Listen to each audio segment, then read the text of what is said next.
basically Jason started making these crazy fast boards and just really good quality boards.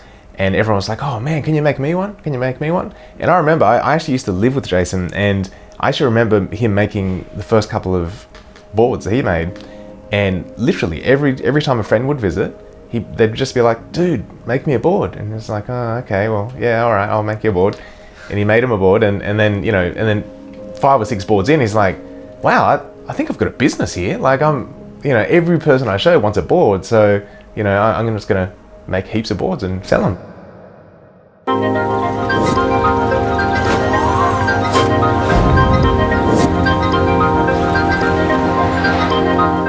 Hey everyone, Rowan here from Enertion. I've actually got some of the employees who are based in Australia who Jason talks to on a daily basis in his work meetings. They're actually up here on the Gold Coast. They try to meet up every few months for like a quarterly meeting, face-to-face, and I'm going to interview them, and hopefully that'll help you guys learn a little bit more about the behind the scenes. So we have Sarah, who is our business development manager and bookkeeper, and we also have Adrian, who's our customer service agent. So Adrian, where did you come from today? Hey, from Sydney. Cool. Sarah, where did you come from? Adelaide. Cool. They're going to hopefully give you a bit more insight into the business. So, you know what? Every video that I see Jason eating, he's eating a burrito, and I want a goddamn burrito. Yeah. So I'm trying to split it, and then. I think in a way. Hey, she must be too. I'm Sarah. How are you? So yes, I'm Adrian. I'm the Director of Customer Service, and I was recruited by Jason mid to late last year, basically because we had a huge ton of problems with customer service, dealing with customers, and basically a lot of unhappy people. I was brought in to, in particular, change the systems that we had in place to build teams of people that could, help our customers. What I kind of realized pretty quickly after a couple of months is you can only fix so much in certain areas of the business. So, for example, like all the problems that I initially focused on were actually kind of forwards facing to the customer, and I was like really focusing on that point where customers were trying to contact us, and we basically didn't have a very good method of replying and replying in a timely manner and with helpful suggestions and that sort of stuff. So, but basically after I'd solved all these issues and actually that process was really, really smooth, we sort of realized that sending them the solution wasn't actually possible in a quick and timely manner. So basically for the last couple of months, I've only been focused on fixing the back side of things as well. So that's so that's really, really cool for me because of this evolving nature of the role.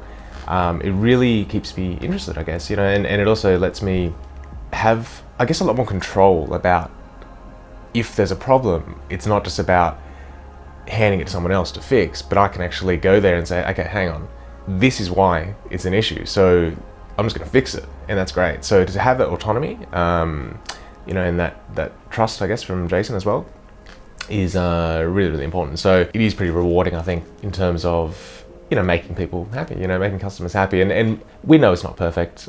Jason will be the first to tell you, I'll be the first to tell you, stuff's not perfect still, but we're getting there, and the thing is, again, it's just like the boards, we just don't stop. We just keep trying to develop it, we keep trying to make it better, and at the end of the day, hopefully that just results in a better customer experience. So my name is Sarah Ranzella. My role started with Enertion as their bookkeeper. A few years ago, changed careers to become a bookkeeper. So I met Jason just as the bookkeeper and just helped him with his bookkeeping, setting up internal systems. He offered me a larger permanent role as a business development manager, and also keeping that sort of festival and events experience in the background as well. So although the title was business development manager, I still take care of the finances, and I've got a small team with me there. Developing opportunities for Enertion, everything really. I sort of call myself the in-between person. So yes, and now working a lot with the China suppliers as well. Since we moved factories, just bringing a lot of things in-house. So coordinating a lot between the China suppliers and the factories and that sort of thing. So people actually don't realise, I guess, that we actually do have quite a few Australian employees, and it's not just Jason and obviously you. And so yeah, so I mean, I'm based in New South Wales. Obviously, he's based in Queensland now. Our business development manager's based in Adelaide still, and it's actually I think it's actually helpful, to be honest, being in different states. I don't know, like the whole idea of having a head office and having everyone there. Look, it certainly has a lot of advantages. Don't get me wrong. Like in terms of your day-to-day flow, your day-to-day work, it's probably more beneficial, to be honest. But obviously it's impractical as well. You know, like I've got a life in Sydney, someone's got a life in Adelaide. So I guess for me, working apart actually tends to mean that, again, the autonomy is there. And when we do have meetings and when we do have, you know, our catch-ups, okay, right now there's, again, still a little bit long, but in terms of actually our daily communication, it tends to make it very important, you know, that morning meeting where we're all focused and really working out what we need to get done. And and so that's the nice thing about it. I don't really leave the house as much as I'd like to, but in saying that, I've got a huge backyard, so I kind of like just go out and, you know, do some random exercise or just, you know, cut my bonsai. To be honest, I like it though, because, you know, I've had jobs in the past where I've had to obviously drive to work or commute to work and don't have to do that, so that's pretty cool. Yeah. And the business was a lot different to what it is now. When I started with them, they had just put the Raptor 2 on Kickstarter. So that was probably a few months before I started. So I've seen the business change and grow. And for me, it's, I guess, supporting Jason and supporting our small team in the skills that I have, which is sort of around processes and operations and, you know, taking ideas and making them work. What I really think is that what we have is just simply a unique proposition to the Eastgate market, because if you look at everyone else, I mean, there are a few exceptions that are who also have, you know, unique propositions. The vast majority of all other boards, they're kind of just all parts that you can generically buy from China and slap together and then ship them out. And, you know, from the very, very beginning, the inception phases of the Raptor, like, I guess, I mean, the people that have been waiting so long, and our customers have been waiting ages for it, they know that at the heart of the Raptor is actually, again, it's like a do-it-yourself custom build. That's essentially what it is, and that's always what it was intended to be. You know, Jason, he's made the product because he knows people want it, because people enjoy it. It's like he's made it for his community, because the business didn't start out doing that. So he's made it because there was a need for it. And what, you know, we get to see is the end product of the people enjoying it. And a few times where people have tried the Raptor 2 but haven't yet bought one or have ordered it, you know, especially when you see like older males who just, you know, it's like they're just teenagers again and they love it. And, you know, I'm not a skateboarder, but I can just see the pure enjoyment and thrill and excitement of, you know, these men and women who, like I said, are either trying it for the first time or are trying the Raptor 2 and they can't wait to get theirs. So, you know, you put all this effort into producing the product, and, you know, especially a lot of my work is behind the scenes. So I don't really even talk to customers much, but when I do get to see them once in a while, whether on YouTube or in real life, it's just, you know, amazing to think that all this work I'm doing is for actually one person's enjoyment of unboxing that board and getting on the board. That's actually why we're doing it. So yeah, no, it's amazing. You're looking at a board that is customizable. It's, you know, tuned to a very, very high performance level, obviously, but you can adjust that if you want. And at the end of the day, like, everyone's obviously very concerned, like a lot of people are concerned about, is this board going to be like out of date, you know, by the time they get it? And I get it, it's a valid concern, right? A lot of people ordered, what is it, 1 and a bit years ago now, right? So November 2016. But I guess the beauty is that literally we never stop. Like, we just never stop adapting, you know, making things better. If we see something, like, I know a lot of the early customers are, again, worried about this, but the thing is, like, again, we're going to make all these things available anyhow to people, you know, like if they really want it, they can get it. But at the end of the day, like, I think that's really what makes, again, our product a bit different, because we're not happy just releasing, you know, a finished product and say, yeah, it's good enough. You know, and I think that really sets us apart because it's dangerous doing things like this. You know, I think it's a lot simpler to just rest on your laurels kind of and just say, look, this is the final product, ship it out, and not like never change it again, because it's a nightmare. Every time we change something, we have to go, you know, back to the drawing board. I think you guys showed it before, but you know, using the whiteboard, you guys showed the way the supply chain works. Yep. And yeah, it literally is like that. So like every time you change a part, you got to go back, and it's like, oh man, you know, it's going to cause delays. And we know that people are getting fed up, you know. So at the end of the day, like every time we do a change, it's not a flippant decision, you know. It's a really carefully measured decision, because we always need to think that, is it worth it? Like, is it going to be worth it doing this? And all the changes that we've made so far, we've made that decision, you know, based on these things. So yeah, so that's really why I think it's unique. The priority is, yeah, getting the boards out and seeing, you know, checking daily of when they're going out, and seeing, you know, 50 at a time being assembled and shipped out. So that's all our focus at the moment, and that's our priority. But yeah, we do often sit back and think about, you know, where Enertion is heading, and just what it's going to evolve into. I've known Jason for more than 10 years, right? So he's always been definitely a bit of a wild man in terms of his character.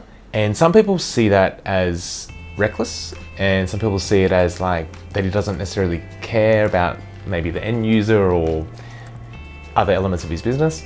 But I think it's a trait that's kind of necessary for a lot of entrepreneurs to succeed. I'm not saying all of them, but I think, yeah, so that sort of wild nature where he'll just continue to forge ahead despite whatever's in front of him. A lot of people would just see that, yeah, like again, as him not doing the job correctly. But I guess one thing that I've always taken away from this is that every time that I've seen that happen, and you know, when I bring these things up, and you know, it's part of my job to just kind of ground him a little bit in these senses, and sort of say, hey, I get what you want to do here, but whoa, let's go back to this for a second, right? Let's have a look at this. And he'll listen, and he'll actually go back and you know, we'll address these things together.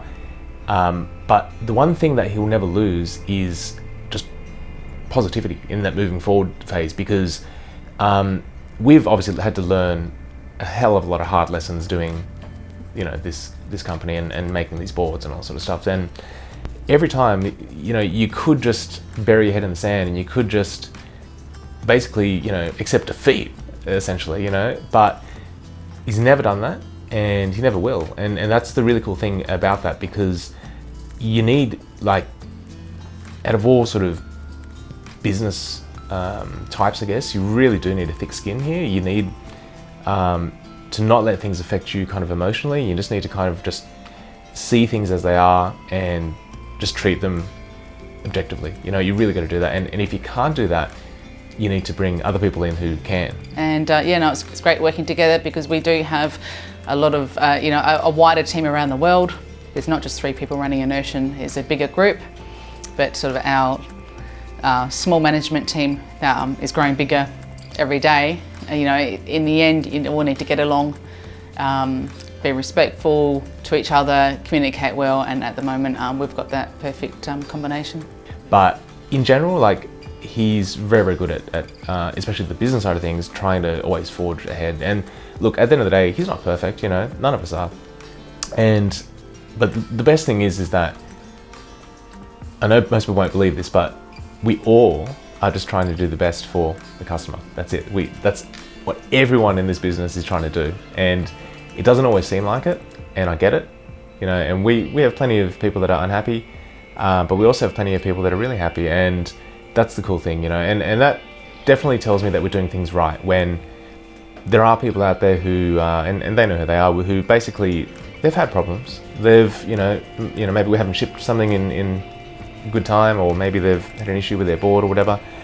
But you know, like, some of these customers are just so amazing in terms of being 100% understanding of what everything is that, you know, that goes on here. Because I mean, some people say that we're not very you know, that we fake transparency, if you like, you know, and unfortunately we actually don't. We just kind of we show what we have to show. That's it. There's no more. You know, it's just kind of, this is how it is. And for some people that's not enough, obviously, but for most people, it really helps. It helps them understand, you know, really how we, I guess, are trying to deal with everything, you know, because like we said, we're never going to stop improving. So it's a matter of trying to just simply keep moving forward and keep building up, you know, and at the end of the day, like 2018 is going to be massive for us, I think, because, you know, not only, I mean, we've just shipped out all the Cyber Monday orders, for example, and not only those, actually every order since then as well. So we're actually clear on orders except for Raptor 2s and orders that need to go out with Raptor 2s. So, you know, 2018 has already sort of started in a really positive way for us, I think. You know, we've already got out some Raptors 2, got more Raptors being built. We actually got pictures of those. I'm sure they'll be up on Instagram something soon, but we got pictures of the pallets. People wanted to see Raptors on pallets. We've got those pictures.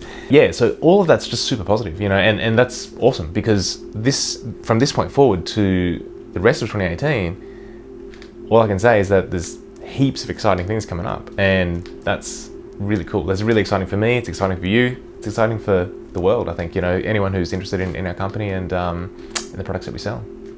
So we are always developing new products, and as we speak there is a new exciting product being developed which the community will hear about soon. It'll probably be blasted all over YouTube at the right time, but you know, that's basically additional products to the Raptor 2, so our current customers or new customers will be really excited about it. So like I've said, our focus is the Raptor 2, our focus is the Raptor 2 customers, but we know that everyone will be really excited about these new products we're developing as well.